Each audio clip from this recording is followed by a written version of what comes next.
Halo, kami dari kelompok 3 Global Supply Chain Management akan menjelaskan tentang faktor penggerak dan dimensi. Berikut nama-nama anggota dari kelompok 3. Apa itu faktor penggerak dan dimensi? Faktor penggerak dan dimensi adalah kemampuan rantai pasokan dipengaruhi oleh keputusan-keputusan yang tepat atas faktor-faktor penggeraknya. Masing-masing faktor ini dapat dikembangkan dengan cara yang berbeda dan dikelola dengan penyesuaian pada persyaratan bisnis yang khas dengan penekanan pada tingkat responsivitas atau efisiensi.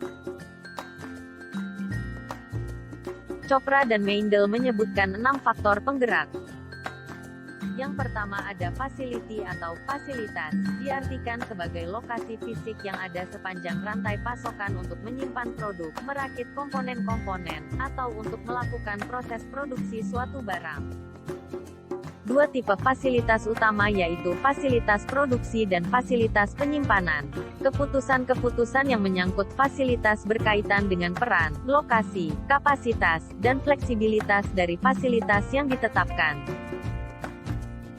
Yang kedua ada inventory atau persediaan, berkaitan dengan barang-barang yang disimpan untuk melakukan proses produksi maupun untuk penjualan, yang terdiri dari bahan baku, bahan-bahan pembantu, komponen-komponen, barang dalam proses, dan barang jadi di sepanjang rantai pasokan. Keputusan manajemen persediaan di rantai pasokan akan mempengaruhi secara dramatis atas seberapa cepat barang akan sampai ke tangan konsumen atau seberapa efisien biaya persediaan di sepanjang rantai pasokan. Yang ketiga ada transportation atau transportasi, berhubungan dengan upaya untuk memindahkan barang dari satu titik ke titik lainnya di sepanjang rantai pasokan. Ini berarti memindahkan barang mulai dari bahan baku dari pemasok ke produsen untuk diproses, dan memindahkan barang jadi dari produsen ke distributor, agen, hingga ke tangan konsumen yang disebut dengan outbound logistik maupun memindahkan bahan-bahan dari satu proses ke proses lainnya di suatu perusahaan.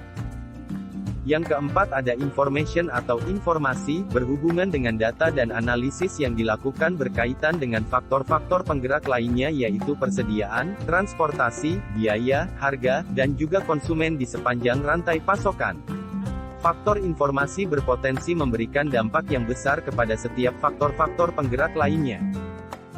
Yang kelima ada sourcing atau sumber bahan, berhubungan dengan pemilihan atas pihak-pihak yang akan menjadi pemasok terbaik dan mungkin paling murah dan pihak-pihak lain yang akan memfasilitasi aktivitas lainnya seperti penyedia jasa terkait di sepanjang rantai pasokan. Yang keenam ada pricing atau penetapan harga, adalah upaya untuk mempertemukan dua kepentingan yang berbeda, antara kepentingan konsumen yang umumnya menginginkan harga yang murah dan kepentingan perusahaan, di mana harga ditetapkan berdasarkan harga pokok produksinya. Sehingga ketetapan harga akan sangat mempengaruhi keberlangsungan hidup perusahaan dari sisi kemampuan perusahaan untuk menjual barang ke konsumen. Selanjutnya akan membahas dimensi dari faktor penggerak. Yang pertama dimensi dari fasilitas terdiri dari lokasi, kapasitas, metode fabrikasi, dan metode pergudangan. Yang pertama dimensi lokasi berkaitan dengan keputusan di mana perusahaan akan menempatkan fasilitas yang dibutuhkan. Dimensi ini berhubungan dengan bagian terbesar dari perancangan suatu rantai pasokan. Keputusan pada dimensi ini berhubungan dengan sentralisasi atau desentralisasi suatu fasilitas. Yang kedua dimensi kapasitas adalah keputusan menyangkut seberapa besar suatu fasilitas akan mampu memenuhi permintaan konsumen, sesuai dengan kemampuan perusahaan. Keputusan dalam dimensi ini berhubungan dengan fleksibilitas suatu fasilitas atau menekankan pentingnya penghematan.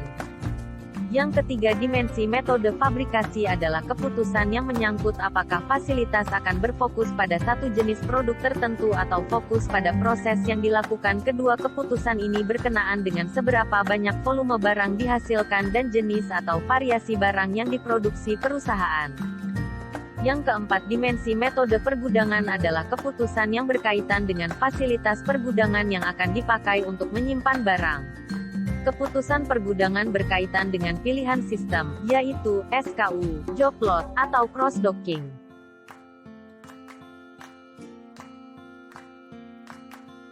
Yang kedua ada dimensi dari inventory atau persediaan.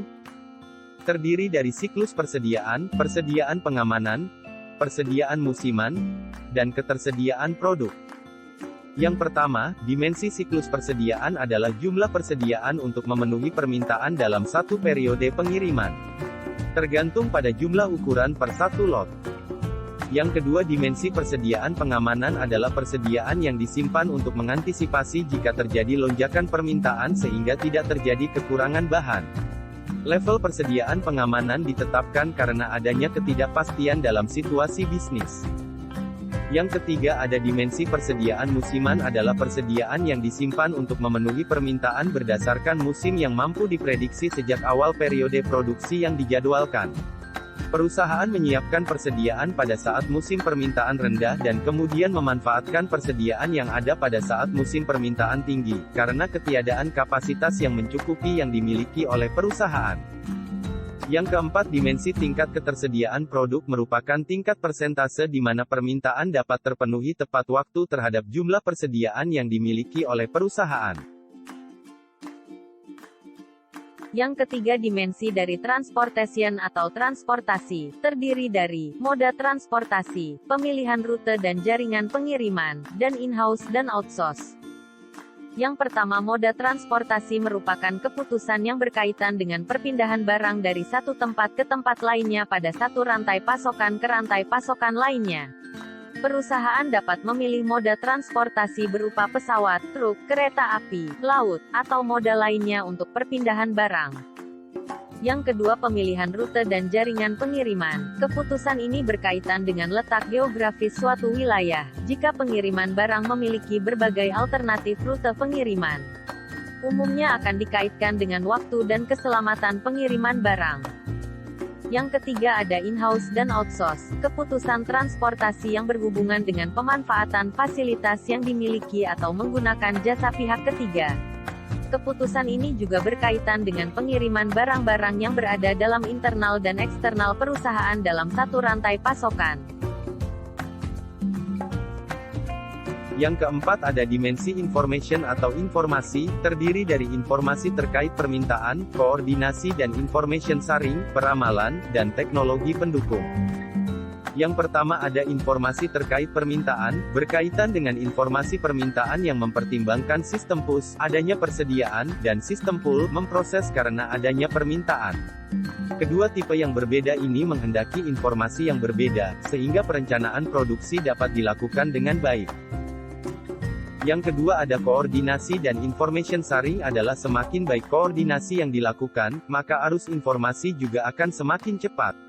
Untuk itu koordinasi perlu dilakukan pada setiap mata rantai di sepanjang rantai pasokan.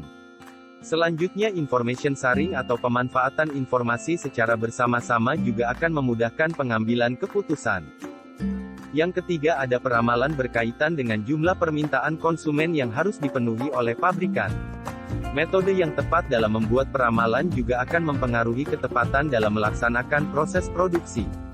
Informasi yang akurat dalam peramalan akan menjadikan hasil ramalan mendekati kenyataan.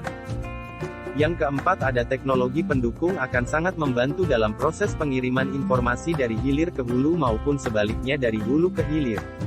Pemanfaatan teknologi akan menghilangkan jeda antara informasi yang dikirimkan konsumen sampai ke tangan produsen. Yang kelima, dimensi sourcing atau sumber bahan terdiri dari sumber pemenuhan, evaluasi dan seleksi pemasok, dan proses pengadaan. Yang pertama, ada sumber pemenuhan berhubungan dengan bagaimana bahan-bahan yang dibutuhkan terpenuhi, apakah berasal dari internal perusahaan, in-house, maupun dari luar perusahaan atau pihak ketiga, outsourcing. Keputusan ini didasarkan kepada peningkatan surplus rantai pasokan dan tinggi tingkat risiko pemenuhan yang berasal dari luar maupun dari dalam perusahaan.